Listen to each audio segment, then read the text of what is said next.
Au nom de Dieu, le très miséricordieux, le tout miséricordieux. La nuit du destin meilleure que 1000 mois. Chaque année, les musulmans attendent avec impatience l'arrivée des 10 derniers jours du mois de Ramadan pour célébrer Laylat al-Qadr, dite la nuit du destin. La nuit du destin en islam renferme tellement de bénédictions qu'il est impossible à tout musulman de ne pas l'accepter. Allah y propose toute sa miséricorde et ouvre ses portes à ses croyants. Il donne l'occasion à tout musulman de se changer et de changer sa vie même s'il désire. C'est durant cette nuit que la première révélation coranique a été transmise au prophète. En vérité, nous avons révélé le Coran dans la nuit de la destinée. Le Coran, révélé pendant le mois de Ramadan par l'archange Gabriel, exprime bien dans la sourate Al-Qadr la valeur de cette nuit bénie, emplie de paix jusqu'à l'aurore. Dieu efface tous les péchés antérieurs. Qui veuille la nuit du destin mou par sa foi et comptant sur la récompense de Dieu, tous ses péchés antérieurs seront pardonnés. Dieu a franchi du feu de l'enfer en cette nuit autant de personnes qu'il en a affranchi depuis le début du Ramadan. Le Coran nous dit que la nuit de destin est meilleure que 1000 mois d'adoration. Dieu exauce toutes les invocations en cette nuit et celui que cette nuit trouve en adoration, Dieu lui donne non seulement 1000 mois d'adoration, mais encore au cours de cette nuit, Dieu prévoit les choses pour l'année suivante. Durant cette nuit, les anges en un nombre tellement grand qu'ils sont aussi nombreux que les pierres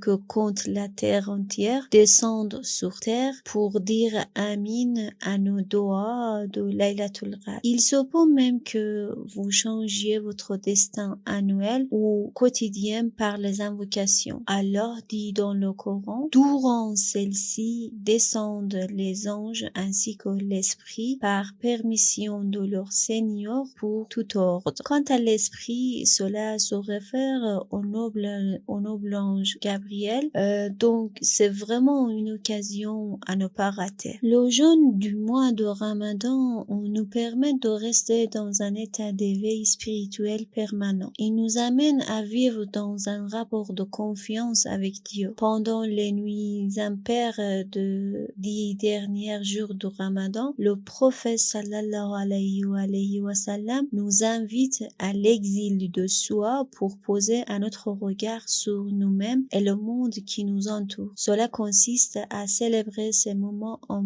prière, en méditation et en dhikr dans le silence de la nuit pour trouver la lumière de sa proximité. Les rites de la nuit du destin commencent juste avant le coucher du soleil par des petites et grandes ablutions, wudu et ghusl. La cérémonie continue par une prière, par une salat comportant 2 génuflexions, 2 rak'at, à la fin de laquelle il est demandé aux pratiquants de réciter 70 fois « Je demande pardon à Dieu et je me repentis auprès de Dieu ». Cette tendance à se rappeler les péchés commis et à requérir le pardon divin constitue le thème majeur des prières de cette nuit. Les cérémonies de la nuit du destin se déroulent souvent de façon collective dans les mosquées ou au sein de sanctuaires et lieux de pèlerinage. Quant aux prières non obligatoires, c'est-à-dire des prières mustahabi, elles sont observées de façon individuelle. Les chiites récitent durant cette nuit une longue invocation, une longue doua appelée la grande cuirasse, c'est-à-dire Joshan Kabir, qui peut être suivie de celle d'une autre prière moins longue nommée la petite cuirasse, c'est-à-dire Joshan Sarir. La première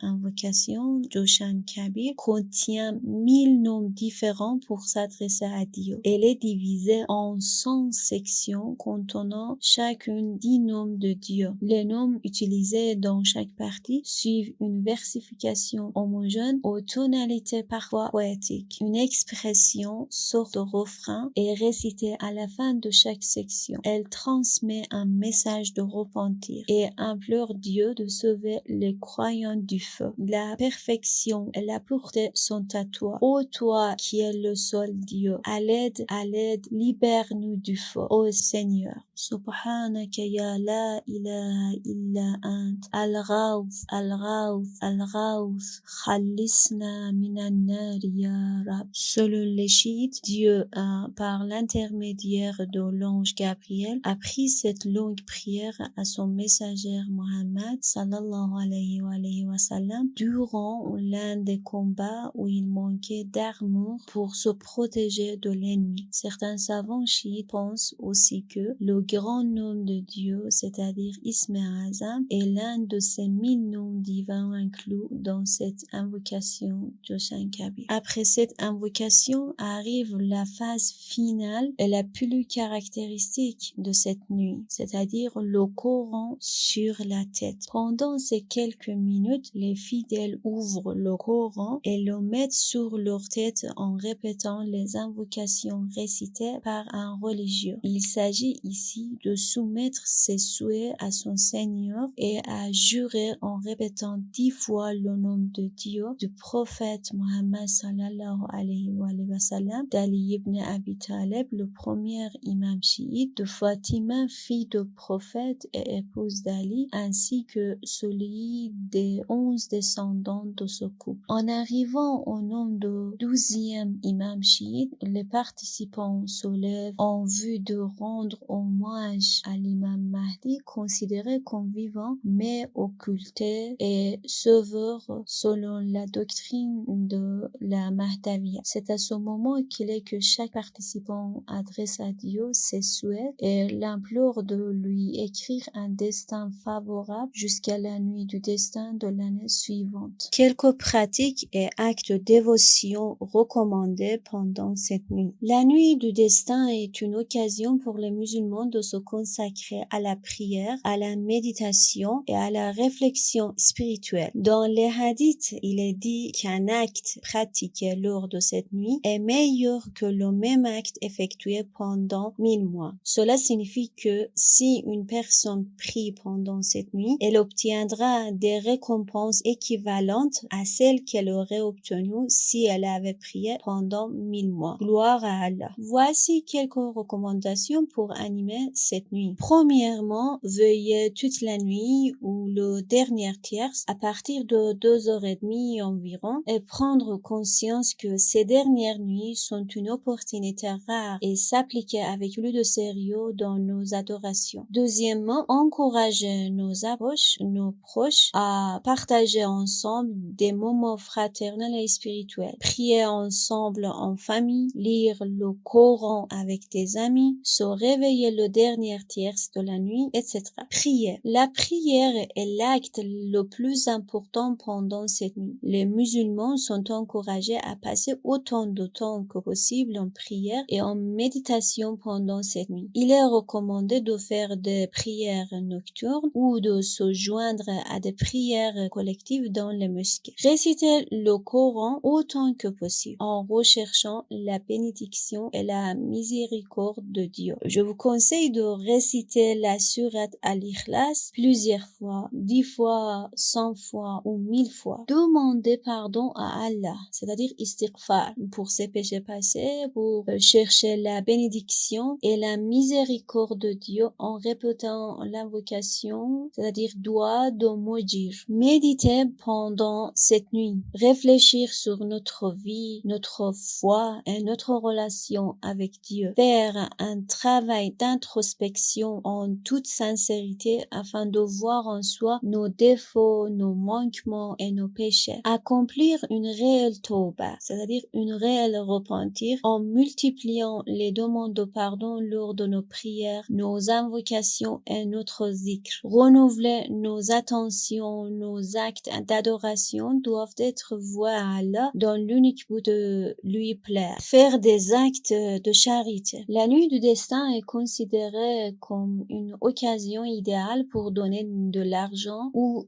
des biens aux nécessiteux. Se purifier à travers le monde, plusieurs cagnottes sont en place durant ce mois, mosquées, orphelinats, Palestine, etc., dont le nôtre pour la construction d'un puits, c'est-à-dire Sadara Jariya. Autre recommandation, c'est intensifier notre dhikr même durant nos tâches quotidiennes en faisant la cuisine pour les femmes par exemple, durant le ménage, la conduite, le bureau, lors de nos balades, etc. en répétant Astaghfirullah Rabbi wa atubu alayh. Réciter invocation Joshan Kabir à la maison, seul ou en groupe si possible, avec notre époux ou épouse, nos enfants, nos parents et nos amis. Et dernière recommandation, c'est demander à Dieu de nous faciliter pour ces derniers jours de Ramadan et prier pour nos proches, notre communauté et l'humanité entière. Les musulmans sont encouragés à passer cette nuit en prière, en récitation du Coran, en méditation, en faisant des actes de charité et en demandant le pardon à Allah. Les récompenses pour ceux qui prient pendant cette nuit sont multiples, y compris le pardon de tous les péchés antérieurs.